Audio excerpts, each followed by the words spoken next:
Bom dia, mais uma manhã com Deus, priorizando a palavra de Deus, e nesta manhã do dia 24 de fevereiro nós vamos meditar de Deuteronômio, do capítulo 23 ao capítulo 25, e que a paz do Senhor encha o teu coração nesta manhã. Capítulo 23, nós vamos ver pessoas que eram excluídas da Assembleia dos Santos. O que seria essa Assembleia dos Santos? Essa Assembleia, ela recebia esse nome aqui porque eram as festas, né? Era também as reuniões quando saíam-se para a guerra. Era um momento onde a comunidade se reunia, né? Ora para comemorar as festas sagradas, ora para receber os homens da guerra ou enviar homens para a guerra. É quando se reunia todo o povo, né? E aí, aquele a quem forem trilhados os testículos ou cortado o membro viril não entrará na Assembleia do Senhor. Nem bastardo entrará na Assembleia do Senhor, nem ainda a sua 10ª geração entrará nela. Aqui nós vemos dois tipos de pessoa, né? Normalmente, esses que tinham os testículos cortados, os chamados eunucos, normalmente faziam isso em rituais pagãos, e Deus não podia aceitar esse tipo de pessoa na congregação dos santos, né? E o outro seria o bastardo, é aquele, né, que veio através de um incesto, aquele que veio através de um adultério. Então, essa geração era uma geração amaldiçoada e Deus não recebia eles na Assembleia dos Santos. Aí nenhum amonita, nem moabita, porque eram nações incestuosas, vinda ali quando Ló, né, sai de Sodoma e Gomorra. E o texto fala que a sua mulher vira uma estátua, né? E ele continua o caminho com as duas filhas. E aí as duas filhas se deitam com o próprio pai, dando origem a estas nações aqui, a estes povos. Então eles eram oriundos de incesto. Então eles não poderiam entrar na Assembleia do Senhor para sempre, tá? Porquanto não foram ao vosso encontro com pão, água no caminho em que passaste do Egito. Outra agravante com esses dois povos é que Israel passou pelo território deles e eles não permitiram que Israel passasse, nem ajudou, nem facilitou a vida de Israel. Então tinha mais essa questão aqui, que Deus simplesmente não queria que eles fizessem parte da congregação dos santos, né? E aí, porém, o Senhor teu Deus não quis ouvir a Balaão, antes trocou em bênção a maldição. Então, você lembra do caso aqui, né? Que eram nações que queriam amaldiçoar Israel por todo custo. Até foram ao profeta Balaão, né? E o profeta Balaão disse: eu não posso amaldiçoar a quem Deus já abençoou, né? Então, eles não podiam entrar na congregação. E a limpeza do acampamento. Esse acampamento seria o acampamento de guerra.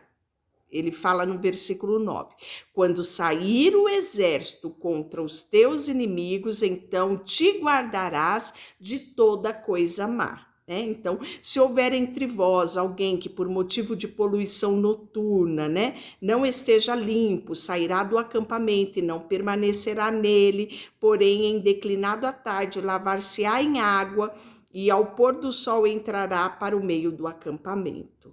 Também haverá um lugar fora do acampamento para onde irás. Dentre as tuas armas terás um porrete, e quando te abaixares fora, cavarás com ele, e volvendo-te, cobrirás o que defecaste. Ou seja, né? Imagina, o acampamento de guerra não tinha um banheiro, né? Então, Deus orientou que eles deveriam levar um pauzinho, um porrete, cavar, defecar e depois enterrar, né? Para que não ficasse poluído, para que houvesse uma limpeza, né? por conta também de muitas doenças que poderiam se proliferar no acampamento. Então Deus, ele alertava até mesmo nesses pequenos detalhes, né? Porque o Senhor teu Deus anda no meio do teu acampamento para te livrar, para te entregar os teus inimigos. Portanto, o teu acampamento será santo, para que ele não veja em ti coisa indecente e se aparte de ti. Acerca dos fugitivos e de prostitutas. Era comum em templos pagãos ter as prostitutas culturais, prostitutas religiosas, né? Que faziam parte de cultos pagãos. Então Deus está se referindo, né? Não entregarás ao teu senhor escravo que tenha fugido dele se acolher a ti. Contigo ficará no meio de ti, no lugar em que escolheste, em alguma das tuas cidades, onde lhe agradar, e não o oprimirás. Das filhas de Israel não haverá quem se prostitua no serviço do templo, nem dos filhos de Israel haverá quem o faça. Então Deus estava falando para eles, olha, aquele costume que eles têm lá, aqui não. E aí, não trará salário de prostituição, nem preço de sodonita à casa do Senhor teu Deus, por qualquer dos votos, por qualquer uma das coisas, são igualmente abominação ao Senhor. Ao teu irmão não emprestarás com juro, seja dinheiro, seja comida, seja qualquer coisa. Não é costume se emprestar com juros, né? Aqui Deus proibia veementemente o que nós chamamos hoje de agiotagem, né? Empréstimo com juros abusivos. Então, Deus não permitia isso. Então, ao estrangeiro emprestarás com juro, porém ao teu irmão não emprestarás com juros, para que o Senhor teu Deus te abençoe em todos os teus empréstimos na terra do qual há de possuir, né? E aí nós vamos ver acerca dos votos, e Deus, ele sempre foi muito claro, né? Quando fizerdes algum voto ao Senhor teu Deus, não tardará em cumpri-lo, porque o Senhor teu Deus certamente o requererá de ti, e em ti haverá pecado, né? Por não cumprir o voto. Então, ou seja, melhor é não votar. Então, votando, se votou, pague o seu voto. Era essa ordenança que Deus já tinha dado lá no livro de Números. E aí, a respeito do divórcio, né? Interessante que aqui se inicia já alguns prenúncios, né? De concessão de divórcio. E Deus, ele nunca fez o casamento para o divórcio.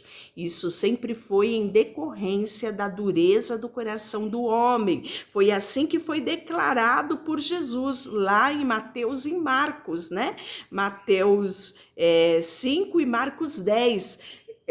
Jesus mesmo disse, olha, Moisés concedeu carta de divórcio por causa da dureza do coração do homem, né? E olha que triste essa situação. Se um homem tomar uma mulher e se casar com ela, e se ela não for agradável aos seus olhos, por ter ele achado coisa indecente nela, e se lhe lavrar um termo de divórcio e lhe der a mão a despedir-se de casa, e se ela, saindo de sua casa, for e se casar com outro homem, e este a aborrecerá e lhe lavrar termo de divórcio, e lhe der a mão e a despedir da sua casa, ou este último homem que a tomou para si como mulher, viverá com ela até morrer. Então, seu primeiro marido que a despediu não poderá tornar a desposá-la para que seja sua mulher,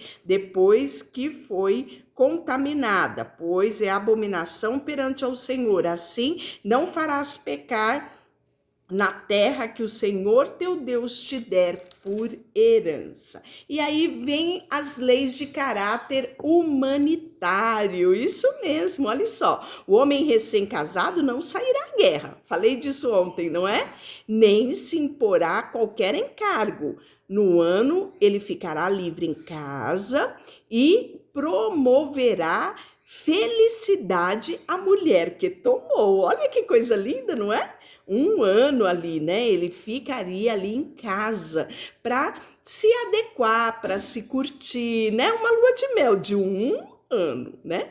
Não se tornará em penhor, as duas moagem, né? Moem apenas a de cima, pois penhoraria sim a vida, porque muitas pessoas dependiam, né, disso. E se achar alguém que tendo roubado uma dentre dos seus irmãos, dos filhos de Israel, o trata como escravo ou vende como um ladrão, morrerá. Assim eliminará o mal de meio de ti. Guarda-te da praga da lepra e diligentemente tome cuidado de fazer tudo segundo o que ensinou os sacerdotes, os levitas, né? Ou qualquer sinal deve-se ir ao sacerdote, deve ser retirado do arraial, né? Lembrando que o Senhor teu Deus fez Miriam no caminho quando saíste do Egito. Lembra desse episódio? Está relatado em Levítico 13:14, quando Miriam ficou leprosa por se levantar contra o seu irmão. Ela ficou fora do acampamento por 7 dias, até que foi considerada pura, fez o processo de purificação e voltou para o arraial. E aí nós vamos continuar no capítulo 25, tem a pena de açoites, né? Em havendo contenda entre alguns e vierem a juízo, e os juízes o julgarem, justificando ao justo condenação ao culpado, e se o culpado mereceu os açoites, o juiz o fará deitar-se, fará açoitar-se na sua presença com o número de açoites segundo a sua culpa. 40 açoites lhe fará dar, não mais, para que porventura não lhe faça mais do que este. Teu irmão não fique aviltado aos teus olhos, né? Então, ou seja, essa era a pena máxima, 40 açoites. Não atarás a boca do boi quando debrulha, né? Então, quando o boi está trabalhando, não podia atar a boca dele para que ele pudesse, se necessário, comer nesse tempo. E aí, se os irmãos morarem juntos e um deles morrer sem filhos, então a mulher do que morreu não se casará com outro estranho, fora da família. Seu cunhado a tomará e a receberá por mulher e exercerá para que com ele a obrigação de cunhado. Olha que interessante isso, não é? Muito diferente dos nossos costumes. O primogênito que ela lhe der será sucessor do nome do seu irmão falecido, para que o nome deste não se apague em Israel. Porém, o homem que não quiser tomar sua cunhada subirá a esta porta aos anciões e dirá: meu cunhado recusa suscitar o seu irmão, nome em Israel, não quer exercer para comigo a obrigação de cunhada. Então os anciões da sua cidade devem chamá-lo e falar e persistir, né? Para que ele a toma e cumpra com as suas obrigações.